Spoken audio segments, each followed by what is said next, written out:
जवाब दिया जा चुका है। वो उन लोगों से और क्या अपेक्षा है। उसी तरह अनुसूचित जाति जनजाति समाज का अपमान करना इंडिया अलायंस का पुराना आदत है, लत लग गई है। बिहार की इस पूरी सरजमी से मैं सुपौल, सहरसा, मधेपुरा का रहने वाला हूँ। मैं किशनगंज, अररिया, पूर्णिया मिला के चुनाव लड़ा हूँ, एमपी रहा हूँ। मैं भागलपुर, बांका से मिला के सांसद रहा हूँ। मैं जन्मभूमि मेरी नानिहाल मुजफ्फरपुर है, पटना में रहता हूँ।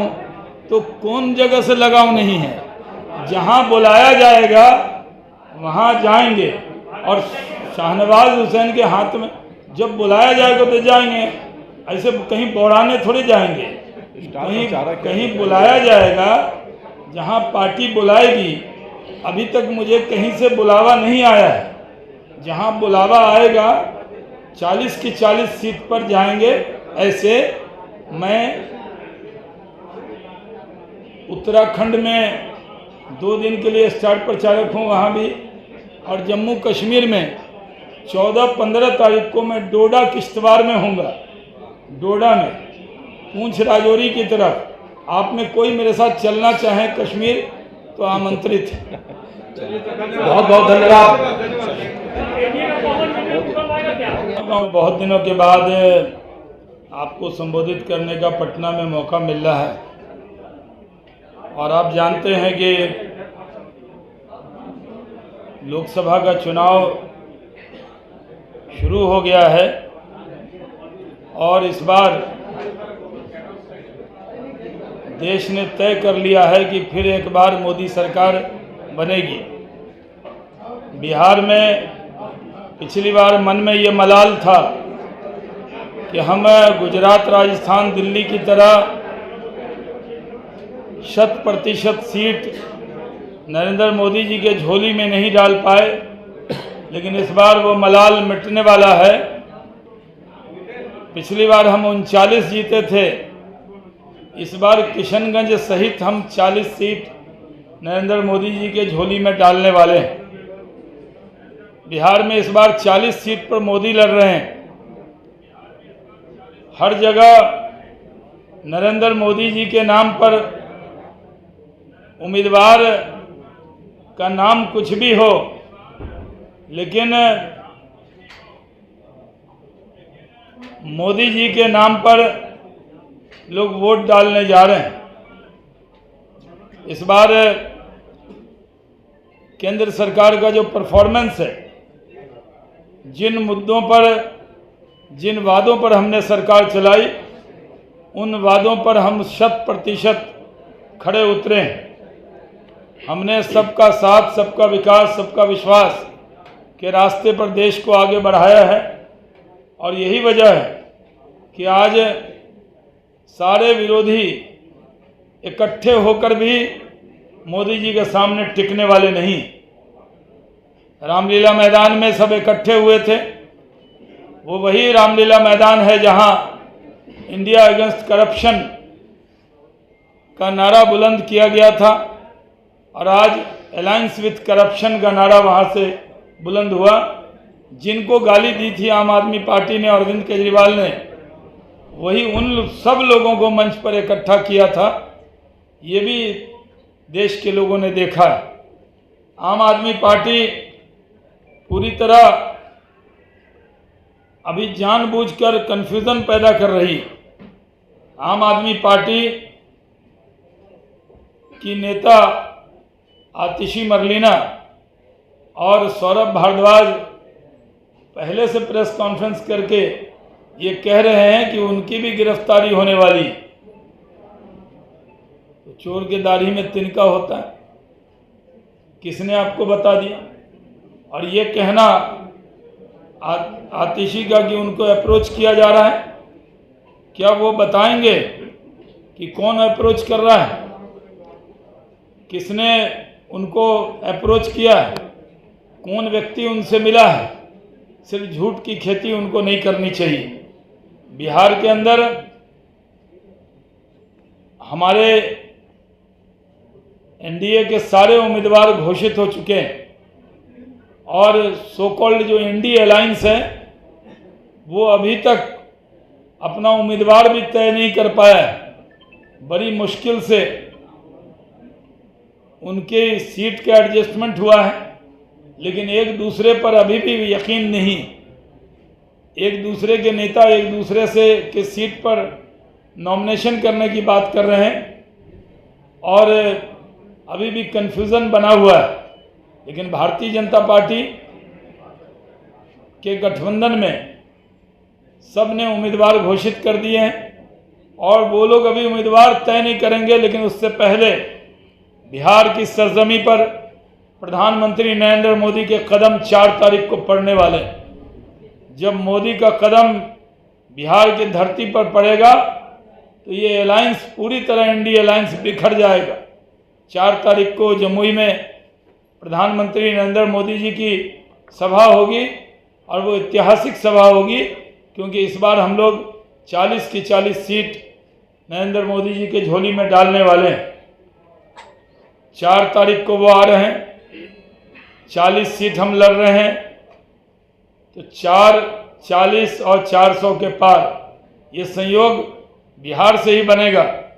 और बिहार में भी पिछली बार राजद था 0, इस बार भी रहेगा 0, और पिछली बार कांग्रेस 1 सीट जीत गई थी, इस बार कांग्रेस भी हो जाएगी 0। ये बात मैंने अपनी तरफ से आपको कह दिया है। बाकी आपके प्रश्न एक एक करके आमंत्रित हैं।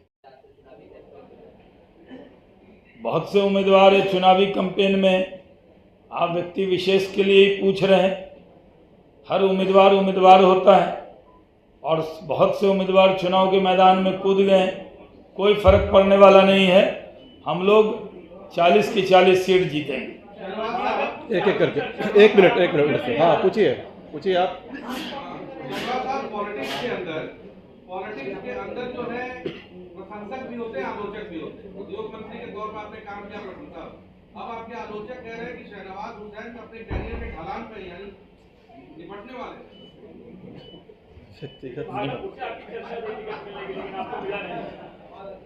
हाँ, सवाल तो अच्छा है। उम्र बढ़ रही है, आप लोगों की भी उम्र बढ़ रही है, लेकिन आपको देखने से कहीं से ढलान दिख रहा है? जहाँ तक सवाल है उद्योग मंत्री के तौर पर मेरे काम करने का, तो मेरे नेता नरेंद्र मोदी और केंद्रीय नेतृत्व ही मेरे बारे में तय करता है, क्योंकि हम उनके साथ ही टेक्निकली काम कर रहे हैं। और उन्होंने आदेश दिया था कि बिहार जाओ, उद्योग लगाओ। इथेनॉल की फैक्ट्रियां अभी भी खुल रही। परसों भी एक इथेनॉल की फैक्ट्री बक्सर में खुली, जहां से मिथिलेश तिवारी जी चुनाव लड़ रहे हैं। वहां पर नवानगर में वहां खुली है। परसों ही इथेनॉल अजय सिंह जी की इथेनॉल निकला है, उसके अंदर 17 इथेनॉल का प्लांट। तो हमारे कार्यकाल में मेगा फूड पार्क, इथेनॉल की फैक्ट्रियां, जहां सिर्फ चीन ईंटा के भट्ठे से धुआं निकलता था, हमने बड़ी बड़ी फैक्ट्रियां लगा दी। और टेक्सटाइल के सेक्टर में भी बहुत काम किया जब टेक्सटाइल पॉलिसी लाए। पटना में फैक्ट्री नहीं, आप लोग कम देख पाते हैं, लेकिन बेला इंडस्ट्रियल एरिया, बिहटा और कई जगह जाकर देखेंगे तो आपको लगेगा आप बिहार में नहीं आए हैं, गुजरात में आ गए हैं, सूरत में आ गए। तो वो काम हमने किया, जो जिम्मेदारी मिली, प्रवक्ता की जिम्मेदारी है, वो काम करते हैं। तो जहाँ तक लोकसभा का आपने कहा, तो लोकसभा का तो सीट ही 17 लड़ रही है बीजेपी, और हमारे कई सिटिंग लोग लड़ रहे हैं। तो जो लड़ रहे हैं वो उठान पे हैं, और जो चुनाव नहीं लड़ रहे हैं वो ढलान पे हैं। ये तो आपकी अपनी राय हो सकती है। मैं बीजेपी का कार्यकर्ता था, बीजेपी का कार्यकर्ता हूँ, बीजेपी का कार्यकर्ता रहूँगा। इससे बड़ा पद कोई नहीं हो सकता, और ये पद मेरे पास है। और मैं पूरी ताकत से नरेंद्र मोदी जी को फिर से प्रधानमंत्री बनाने के लिए काम करूँगा। और उसमें कहीं चेहरे पर आपको कोई शिकन भी दिख रही हो तो आप बता सकते हैं। कहीं से आंख में आंसू दिख रहा हो, कोई आपको शिकन दिख रही हो, मेरी पार्टी ने जितना मुझे दिया है उतना तो किसी को नहीं दिया। केंद्र में मंत्री, 2 भारत रत्न के साथ काम करने का कैबिनेट में अवसर मिला, और अभी प्रधानमंत्री के आदेश पर बिहार में काम करने का अवसर मिला।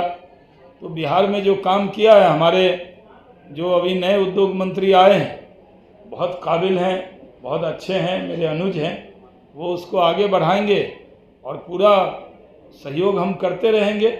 इसलिए सवाल मेरा नहीं है, पार्टी का है।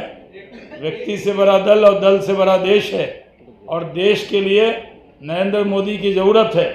मैं देश के मुस्लिम भाइयों से भी अपील करता हूं कि सबका साथ, सबका विकास, सबके विश्वास के रास्ते पर नरेंद्र मोदी जी ने देश को चलाया है। अगर आयुष्मान भारत का कार्ड दिया तो सबको दिया, अनाज दिया तो सबको दिया, अगर कोरोना का टीका दिया तो सबको दिया, बूस्टर लगाया तो सबको लगाया। ये मौका आ गया है मोदी के काम के नाम पर, आप साथ दीजिए। और मेरा पूरा दावा है कि इस बार अल्पसंख्यक समाज का भी वोट भारतीय जनता पार्टी और मोदी जी को मिले। एनडीए में एक टिकट जी, भारतीय जनता पार्टी ने कालीकट में एक टिकट प्रोफेसर साहब को दिया है, और अभी भी लक्षद्वीप में भी हम दे सकते हैं। अब बिहार में अब सीटें 17 है, अब फिर आप गिनने लगेंगे 17 में यहाँ जातियाँ 300 हैं, और हर जाति से कहीं संविधान में लिखा हुआ है कि हर धर्म के लोगों को टिकट देना है, हर जाति को देना है। परिस्थितिवश जो जीतने के लायक उम्मीदवार होता है उसको टिकट दिया जाता है, और पार्टी के पास लिमिटेड ऑप्शन है। ये चुनाव नरेंद्र मोदी जी को प्रधानमंत्री बनाने के लिए चुनाव है।